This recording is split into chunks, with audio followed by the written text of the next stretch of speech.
That's right. So, good evening, everybody. My name is Buddy Hance, President of the Calvert County Board of Commissioners. I want to welcome you all here this evening and those that have joined us via Zoom. Tonight, we are having a public hearing on the Police Accountability Board. We hope the last public hearing, and we can come to some final decisions here pretty soon. So just those of you that are here know that we're here because the legislature passed some legislation last year that required every county to create a police accountability board and a charging committee. So I believe this is our third meeting to discuss issues. So, as I said, hopefully it's our last. As we've gone through this process, our comments have gotten fewer and fewer, so we hope that means we're making progress in the right direction. And I do want to mention, I mentioned it today at our meeting that about a week ago there was a news story on the television, people complaining in Prince George's County and Montgomery County about their process and how they had not done any public outreach other than asking for people to apply, and they did use us as an example of the way it should be done, to have public meetings and take input from citizens and determine how we're going to move forward with this exercise. So with that, I'm going to turn it over to the County Attorney, John Norris, to go through where we are today. Thank you. My name is John Norris. I am the county attorney. We're joined tonight by all 5 county commissioners from the closest to me, Commissioner Gadway, Commissioner Weems, Commissioner President Hance, Commissioner McConkey, and Commissioner Hart.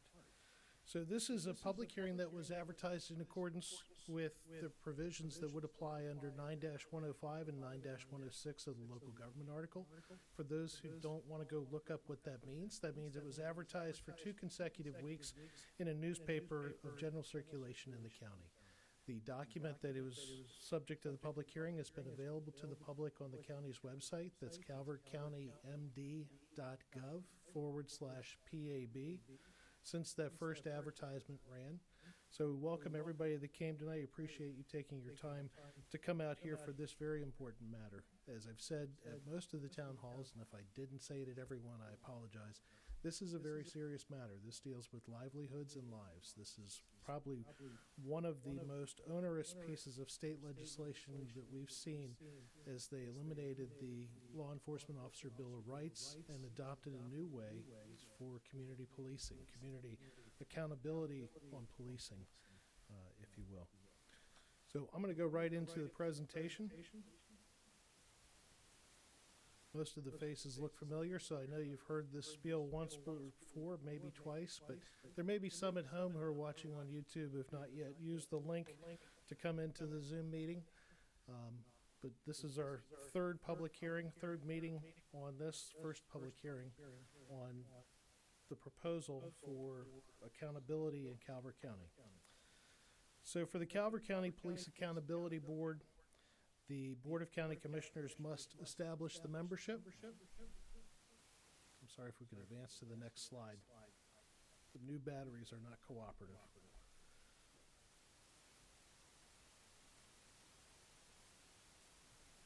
Next slide, please.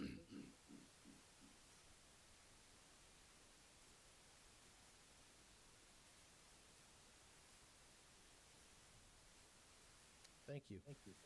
This might be a little bit of an eye chart, but what it represents is that all the authority comes from the citizens of Calvert County. That is then through the Board of County Commissioners. The commissioners have the authority, or the requirement under state law, if you will, to appoint a police accountability board. The county commissioners also have the obligation to appoint 2 members of the 5-member administrative charging committee. The chair of the accountability board will serve on the charging committee, and the accountability board appoints the other 2 members to make 5 in the charging committee. For the trial board, the police accountability board does have an appointment there as well. Next slide, please.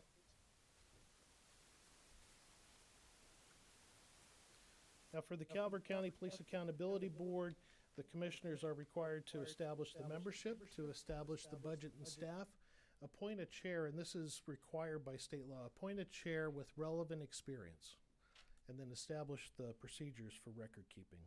Next slide, please.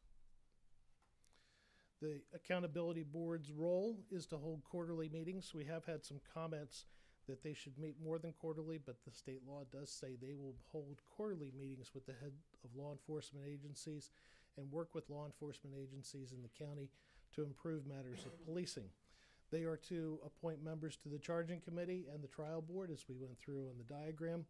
They receive complaints of misconduct filed by the public, and they are required to pass those complaints on to the charging committee within 3 days by the state law.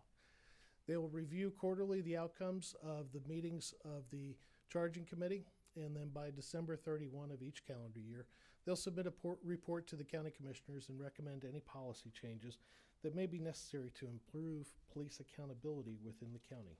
Next slide, please. The charging committee has a different role. The charging committee is to review the findings of a law enforcement agency's investigation. They are to look into matters that have come to them through complaints that have been filed. They are to make recommendations on whether or not a law enforcement officer should be charged or exonerated, and if charged, what the minimum, and I say minimum because the sheriff may do a more strict or a more onerous disciplinary action, but they recommend the minimum disciplinary action based off a matrix that's approved by the state. They'll issue written opinions that detail their findings and recommendations, and they'll forward that on to the chief law enforcement agency. Next slide, please. Chief of the law enforcement agency. They may also request action or information from the law enforcement agency. I already mentioned that they could exonerate a police officer who's not administratively charged, that is if the complaint is unfounded, and they may record in writing failure of supervision that caused or contributed to the police officer's misconduct. Next slide, please. If charged by the Administrative Charging Committee, within 15 days after they issue an administrative charge against a police officer, the chief of that law enforcement agency that supervises that officer must impose the penalty at a minimum that was recommended by the Administrative Charging Committee, and that comes from a disciplinary matrix that must be approved by the state. They can also make it more onerous or more of a disciplinary action than is recommended, and the officer may then seek review of a trial board. The Police Accountability Board appoints one civilian to the trial board. Next slide, please. So here are the highlights of this third draft document. Police Accountability Board will still be comprised of 9 members, and to the extent practicable. And in the comments we've already received on this, the commissioners, you have this before you tonight. We've compiled all the comments we've received to date. There are some who believe that to the extent practicable should be eliminated, that it is too much of an easy out, if you will, if you can't find people. So 2 members will be retired sworn law enforcement officers who retired in good standing at least 5 years prior to appointment on the Police Accountability Board, with sufficient time and responsibility in the Maryland Law Enforcement Agency or a federal law enforcement agency to adequately represent a law enforcement perspective. Not less than 3 members shall be from minority populations within the county, and 1 member should be a mental health practitioner. You'll see in the comments we received before tonight that there are some who believe that there is a requirement for 3 members to be retired sworn law enforcement officers, but it is just 2. There is some concern that 3 more members from the minority community is in excess of what the county's demographic is based on the last census. One of the comments suggested that there might not be a single minority on the Police Accountability Board. Another comment came in on the mental health practitioner, and that it might need to be relaxed, and that there would be some consideration for a health care professional, just so that the pool of candidates is larger than it might otherwise be. Next slide, please. In addition, under this draft, at least 50% of the membership shall be women. The membership of the Accountability Board shall reflect the racial, gender, and cultural diversity of the county. There's not less than 2 members from each of the county commissioner districts. The chair of the Accountability Board will have relevant experience as required by state law. The length of term of appointment is 3 years, though initial terms are staggered, and no member may be eligible for reappointment after 6 years of service. Any member may be removed when it is in the best interest of the community or the Police Accountability Board would not be served by continued membership. And with respect to that last one, in the comments that you've received tonight, there are suggestions that the Police Accountability Board members not be able to be removed by a subjective standard, but if they have violated any of the requirements for being a member, that they could be removed. Came in as a suggestion. Next slide, please. We've talked about the juror standards versus a background check. This draft does say that the Police Accountability Board member must be able to sit as a juror, meeting an adaptation of the requirements of Courts of Judicial Proceedings Article 8-103. That is, not having been convicted of a crime punishable by imprisonment exceeding 1 year and received a sentence of imprisonment for more than 1 year, unless pardoned. Shall not have charges pending for a crime punishable by imprisonment exceeding 1 year, and subject to reasonable accommodation in accordance with the Americans with Disabilities Act, be able to comprehend spoken and written English and speak and write English proficiently enough to complete a standard form application for appointment. Now, the adaptation is in that last clause, whereas the juror standards require that the applicant be able to speak and write English. The writing requirement is to write on a juror form. We've adapted that to be an application to be a member. Next slide, please.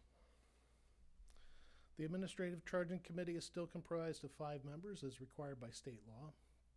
The chair of the Police Accountability Board or her or his designee is a member of the Administrative Charging Committee. The Board of County Commissioners appoints 2 to that charging committee, and the Accountability Board must appoint 2 citizens to the charging committee.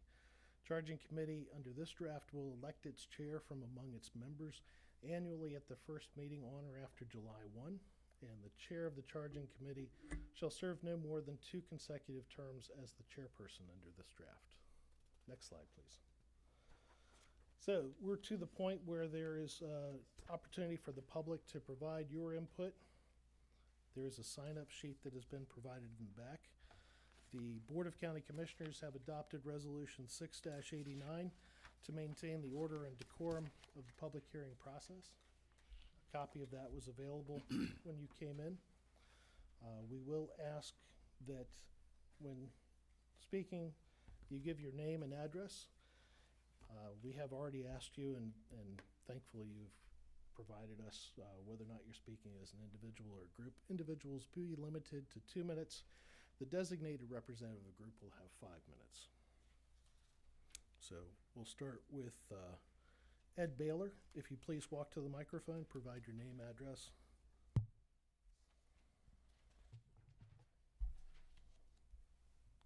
Yes, sir. Good evening. My name is Ed Baylor. I've been in Calvert County for almost 40 years now, so I'm just a newbie. So as a citizen, we don't get to thank you guys very often, but thanks for doing this. I know that the pressure's coming from another place. We have to do this. We have to do it right, and that's why I'm here. I just have a few quick notes because I don't want to take up all your time. You have families too. The people of Calvert County, we look to you guys for 2 main things, and both of those are really good here in Calvert. That's emergency services, and that's police, fire, EMS, and our school system. So we're here today to talk about the police. And here's what I want you to take back with you.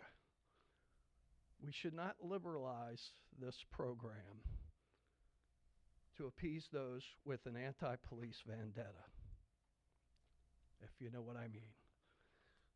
We have good police infrastructure here already. We have good policemen from all the departments. We are not DC, we're not Baltimore, we're not Seattle, Chicago, we're not Portland. We are Calvert County. and the good citizens are watching and listening to what you guys do and what you're going to do with this, we ask you to do the right thing by this committee. May God bless you and assist you in your decision, because you got to do this right. Calvert's fate is in your hands with this board. Thank you. Thank you. And those on Zoom, if you do wish to speak, please raise your hand. If you're calling in by Zoom, please press *9. We'll get to you as soon as we can. Wes Thomas was the second speaker.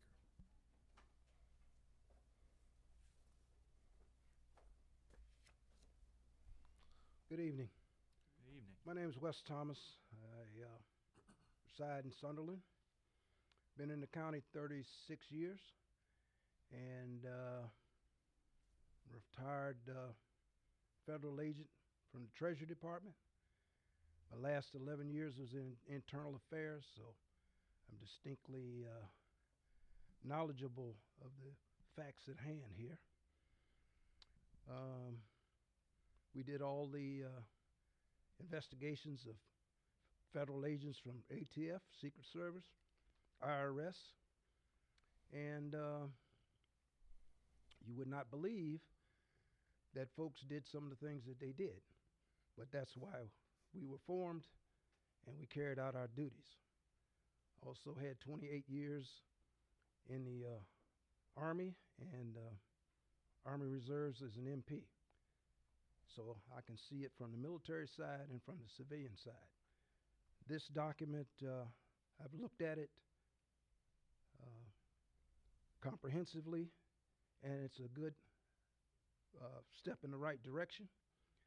I looked at the first two iterations, and as this is whittled down, I'm currently the president of the Washington Metropolitan Chapter of NOBLE, National Organization of Black Law Enforcement Executives.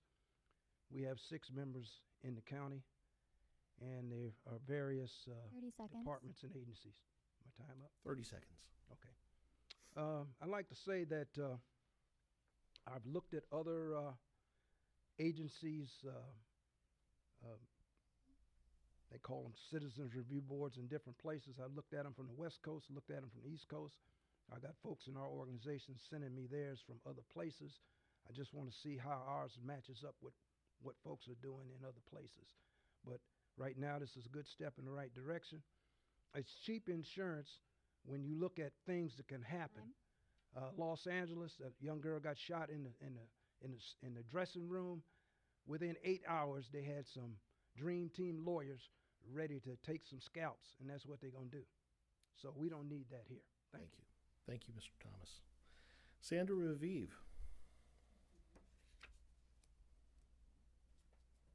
evening. I'm Sandra Raviv, and I'm speaking tonight for the League of Women Voters of Calvert County. The League has been actively following this issue ever since June, when the first resolution was published in the newspaper. Before I make our comments, I'd like to thank Attorney Norris and his staff for all the hard work and many hours that have been put into this issue. We're very gratified in the League to see how the document has evolved and incorporated public opinion, suggestions, and topics as we've gone through the process. There's one priority issue that the League continues to have, and that is the role of law enforcement on the Police Accountability Board. We feel that it is most important that prior law enforcement people serve as valuable resources to bring best practices and procedures and knowledge and experience to the board, but in a non-voting capacity, as the intention of the whole Police Accountability Act is to bring more citizen involvement into the process.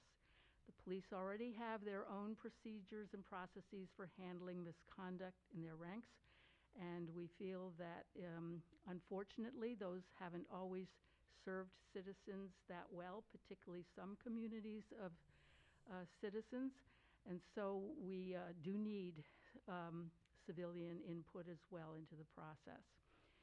So I'm not sure why we get so much pushback from law enforcement, given that they're not really losing anything that they already have. As Lenny Briscoe used to say on Law and Order, if you didn't do anything wrong, you don't have anything to worry about. Okay, thank you. Thank you. Denise Plater.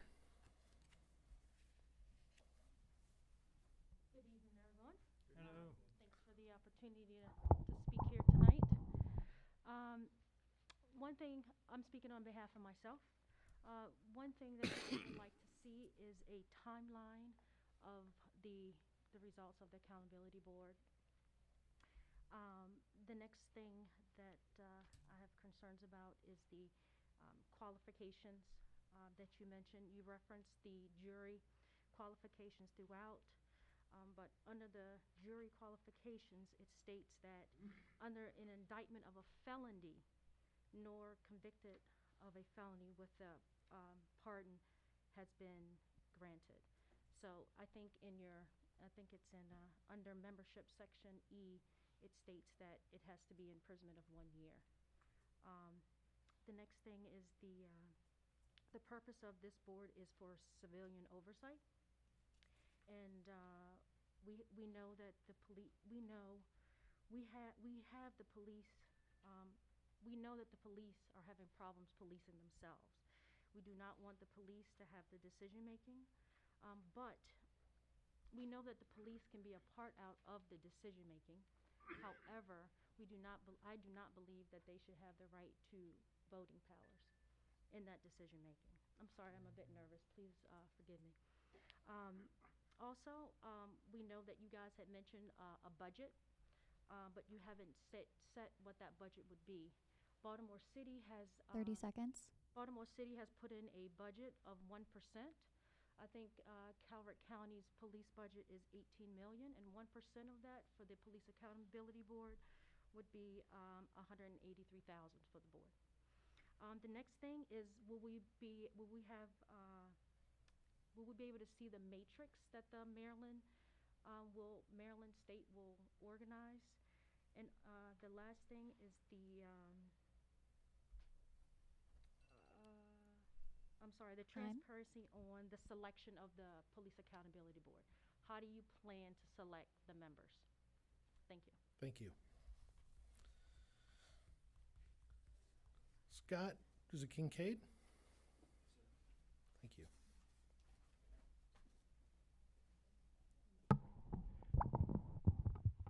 Good evening. Thanks for the chance to speak tonight. I do want to thank the IT people. I meant to do that last time I stood up. I forgot.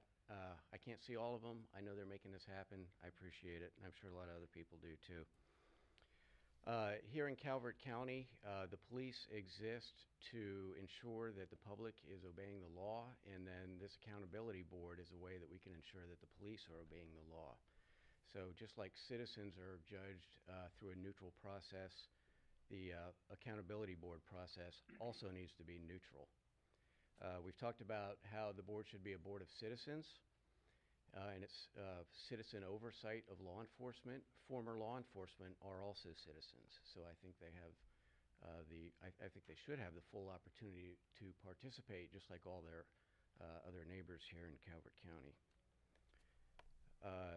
So I would urge the commissioners to adopt a process that allows neutrality and that puts a priority on ensuring that the law is followed rather than supporting a particular agenda or sending a message or advancing a cause. Thank you. Thank you. Mr. Kent, on behalf of the NAACP.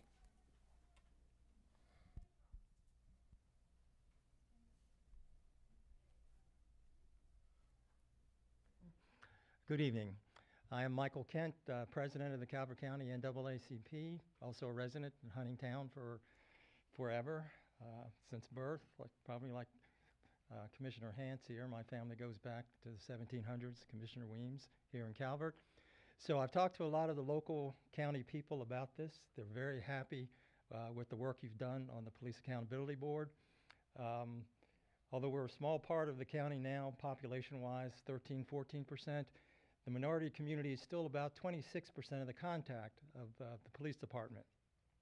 And you may have heard before, it's not just other places, but even here in Calvert County, young black males and females are terrified of being pulled over by the police because of the things they've seen on the news.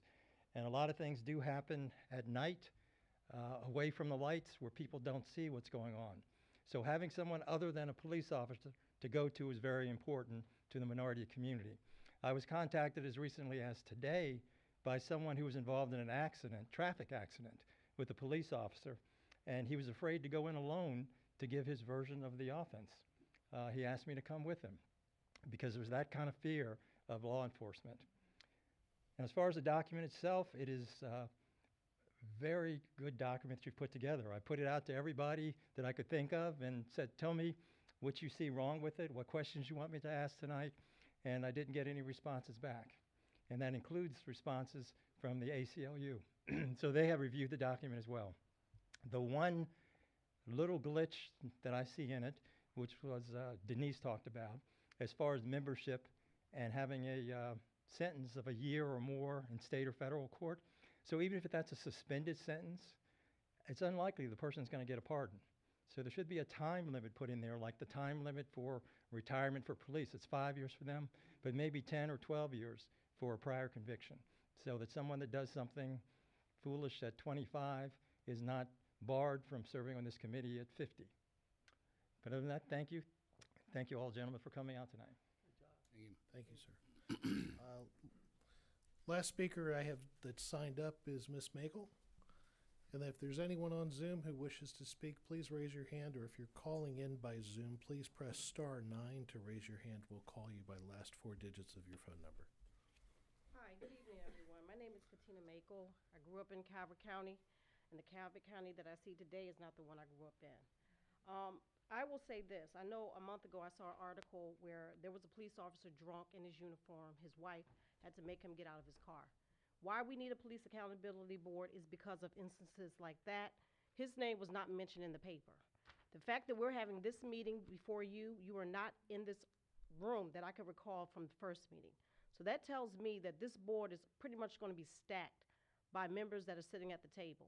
You do not represent me, okay? A minority in the county or other demographics of impacted groups who encounter police officers in the county. So that's one thing. The other thing is the drafts that have been repeatedly stated at these different public hearings are not being incorporated in the drafts that we're looking at. And I get tired of coming up on this mic and saying the same thing over and over again, that the PAB needs to look like people like me. And if you don't want it to represent us, then this is going to be the perfect place for a quiet storm. The second thing, as far as the CCBOC having any interaction or involvement, it appears that you're going to stack this board. If the minorities are to represent this board, and you're stating that 50% will be women, okay, so we start off at 9 members, we take away, that 2 are going to be police officers. When people see that the police are going to be on this board, they're going to be very restrictive or restrained in coming to the board to present any types of complaints. So I just recall an instance with a family member where the police came on the scene and questioned her regarding a land civil matter. And he's sitting right here to the right. So with that being said, this board needs to look like people, minorities, people like me, and not just women. Thank you. Thank you. Is there anyone who's raised their hand on Zoom? No. Is there anyone else in the room who wishes to provide public comment, testimony? Yes, ma'am. Please come to the microphone, identify yourself by name and address, and whether you're speaking as the designated representative of a group or as an individual. I'm speaking as an individual. My name is Claire Hill, and I live in Huntingtown. My question is this for the board and for Mr. Norris, is with the recent issues with what has been placed or told to the public as far as what happened to the police recently with the intoxicated deputy. He was a sheriff's deputy, but we understand he was a court official or court member and on a contract. The other issue was recently with the, we all got the alert for the Maryland Lesby, the child alert, which frightened everyone, but that was very far away. We're an hour north, and we still got that. However, we also were not informed of the potential serial killer that was at the Richfield station. So my question to you is, we're talking about having an advisory committee to look at individual deputies, but that's not what we really need. We need to be talking more about the administration and what are they doing to help our deputies. We care about our deputies. We have good deputies. What we have a problem with is administration not communicating well with the public, and we're asking questions and we're feeling ignored. We need a better way to open up and have some more accountability. 30 seconds. Thank you. Thank you. Anyone else? Yes, sir.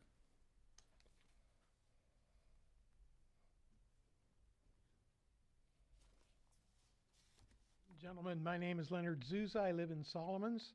I'd like to make just one quick comment.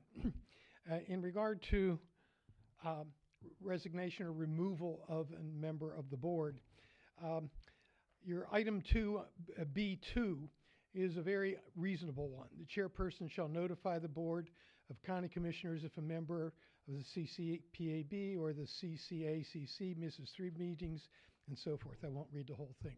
It's very concrete and very specific. What we should be striving for here is credibility with the public. And when you put a term in here that you can remove someone at your discretion without a more objective framework for doing that, what I'm worried about is that when you do remove someone at your discretion, you may not make it clear as to why, and it may not satisfy the community as to your reasoning. So I would suggest that you take another look at that provision and put in a more concrete criterion for removing someone from the commission. Thank you. Good job. Is there anyone else who wishes to provide comment? Yes.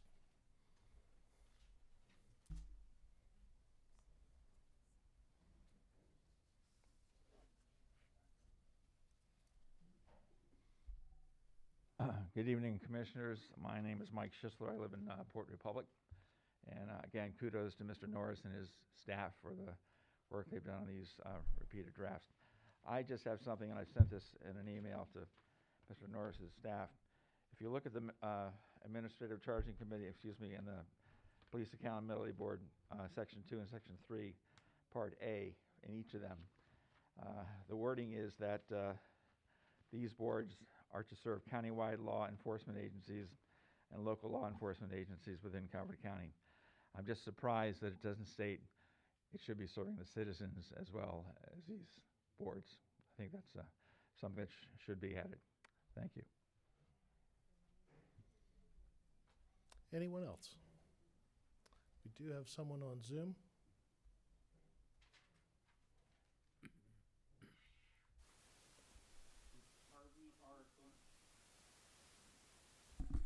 Harvey R.H. Would you please give us your name and address and whether you're speaking as an individual or the designated representative of a group?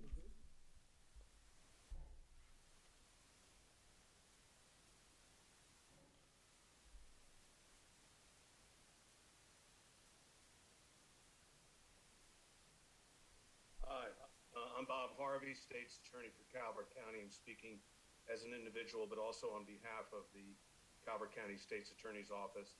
First of all, I want to commend the commissioners and Mr. Norris for an outstanding job. My comments simply are looking forward from today's meeting and hearing, and just keeping in mind that ultimately procedures must be put in place to ensure that the Police Accountability Board and Administrative Charging Committee work hand in hand with the State's Attorney's Office. Sometimes, unfortunately, police misconduct devolves into a criminal misconduct that has to be prosecuted by the State's Attorney's Office. And care must simply be taken as we move forward to ensure the procedures are put in place so that those prosecutions are not in any way jeopardized, but can move forward with due process to all parties. Thank you. Thank you, sir. Is there anyone else who wishes to provide comments?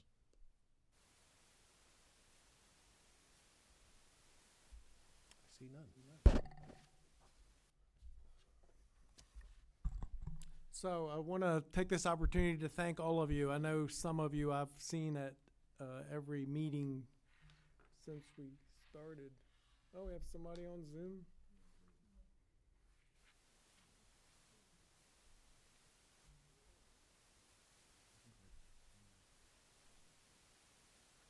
Looks like Mr. DeFelice has raised his hand.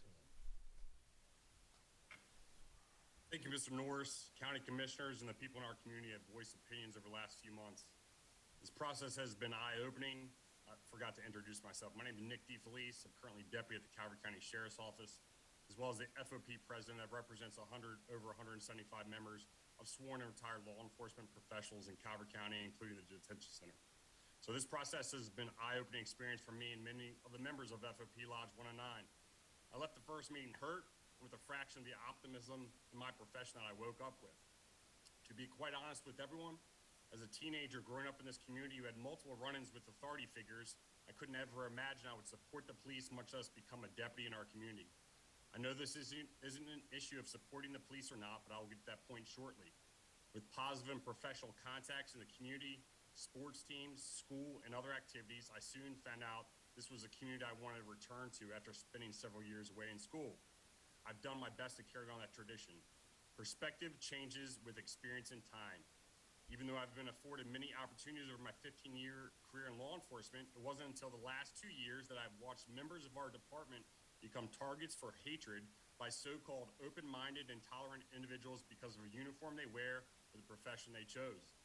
As a matter of fact, in the first town hall meeting, speakers stated that we couldn't be trusted, we aren't people's friends, and referenced us when discussing political signage visible up and down Route 4, in addition to a host of other issues that really have nothing to do with this board. It was a matter of stereotypes and generalizations. And to the League of Women Voters, ma'am, this is not a TV show. This is not in law and order. This is the rights of our citizens and the livelihood of the members that I represent.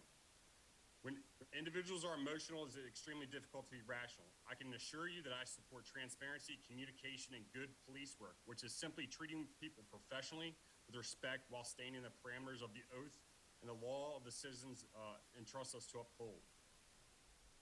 If we peel back the layers of the onion, all of our members agree the same. We believe that law enforcement retired members have a valid place on this board. Recommendations could be made that improve the quality of service provided to our community. The notion that a board wouldn't or couldn't benefit from a person with law enforcement experience couldn't be farther from the truth. A variety of other professional boards have people with similar backgrounds. Additionally, I know my time's running out, but background/social media checks are very, very important. I've had experience as a patrol officer, detective, and SOT member. I've made countless life or death decisions. I've made even more decisions regarding policy, procedures, and laws which impact my family, the person I'm interacting with, my agency, my community, and the list goes on. If an unvetted person is appointed to these boards and then makes a subjective decision because of previous biases, then this board will lose instant credibility, never mind being tied up in years of litigation and lawsuits. Have you seen some of the comments regarding this board on social media? It's quite troubling. I'm honored to have spoken before you this evening. Thank you to the commissioners and Mr. Norris. Raise the line. Thank you. Is there anyone else?